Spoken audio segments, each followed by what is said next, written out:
Alright guys, so now that you saw what we'll be building, let's go ahead and start. Now for the project files for this section, or I'm sorry, this lecture, you should have a zip file called theme starter. What you need to do is download that and extract it, okay? And this is basically what we're going to be using for the next few themes that we build, or the next few projects. So I'm going to create a new folder for our project. I'm going to call it Travelville. And then what I'll do is open that up and let's bring everything over from the theme starter folder. Okay, and then we'll go over all of that stuff. So let's copy it over. Don't move it, just copy it because we're going to be reusing these files. Okay, and then I'm going to open up Travelville in my text editor, which I'm using VS Code. So I'm just going to say open with code. All right, let me just bring that over. And we'll go ahead and snap this to the side here. Okay, and let's just take a look at these files real quick. So we have an index.html, which I'll go over in a second. We have a CSS folder that has the main materialized CSS file. We're working with version 0.100.2. And as I mentioned before, when there's an update, I will be updating the course. It might just take a month or two after the update, okay? But I would definitely suggest using the version that's in the theme starter rather than the newer version, just in case there's any class changes or anything like that and you don't get messed up. All right, we also have a main.css file, which is just an empty CSS file for any custom styles we have. In the fonts folder, we just have our Roboto fonts. This all comes with Materialize. We have an images folder, which is empty right now. A JavaScript folder with the Materialize minified JavaScript file, and then our index.html, which is basically if you go to get started on the Materialize site, it's basically that markup with a couple things added.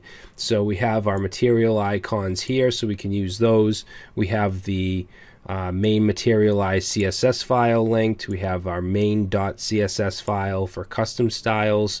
We have a viewport for responsive sites or responsiveness, a title which will change through each theme, and then in the body we just have an h1.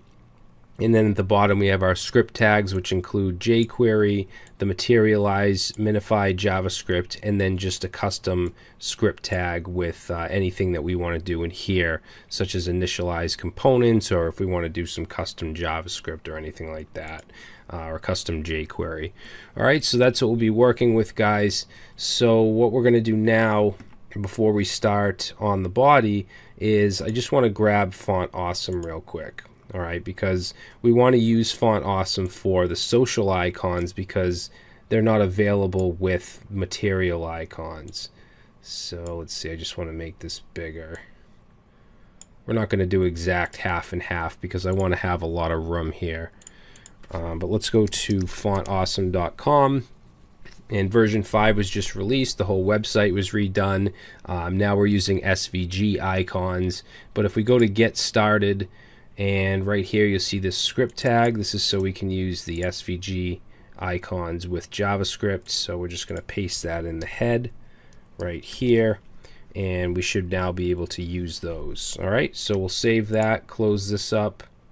Actually, yeah, we'll just open a new tab and close that. And then what we're going to do is open this file. Now you can just open the HTML file on your file system if you want, but since I'm using live server, I'm just going to right click and say open with live server. And again, if you're using VS Code and you want that, just click on the extension icon and search for it and install it. Okay, and I'll just close this sidebar up here.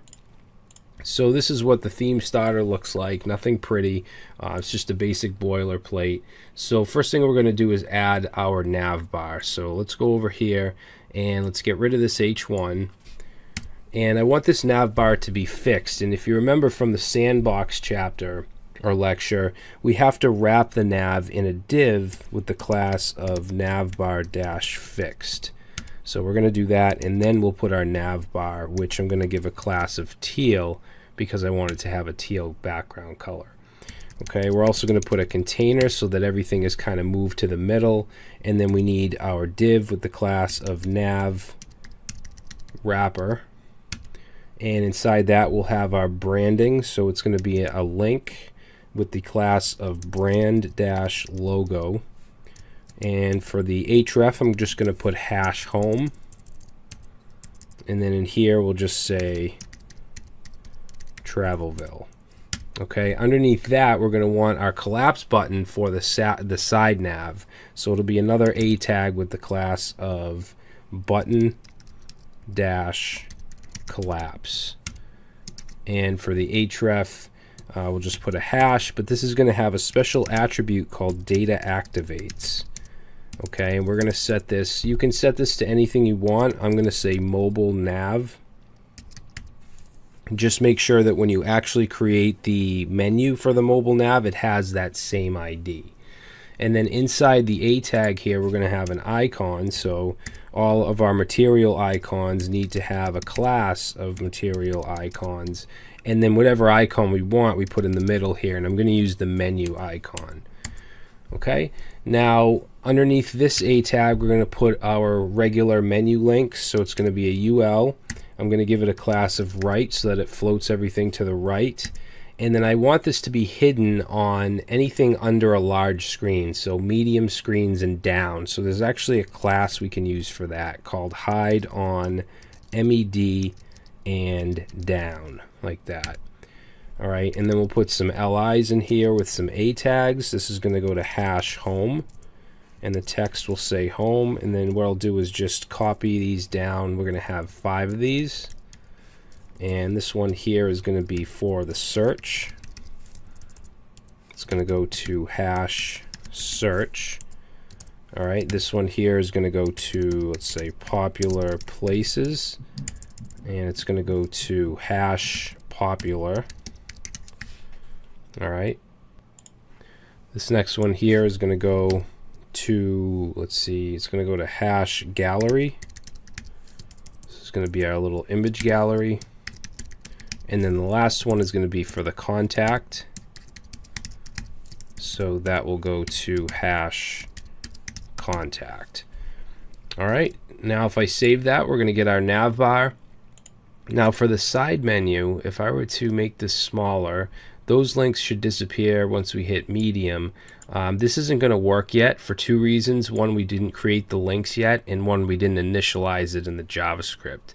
So what I'm going to do is just copy this entire UL, and in a lot of cases you'll see the sidebar UL right under this UL, but since we have a navbar fix div right here, if we do that, we're not going to be able to click on any of the sidebar links. It's going to be all grayed out. So I don't think it says this in the documentation, but what you want to do is put your sidebar UL under this div, okay, which ends right here. So we're going to go right here and paste this in, and then just change the class to sidenav.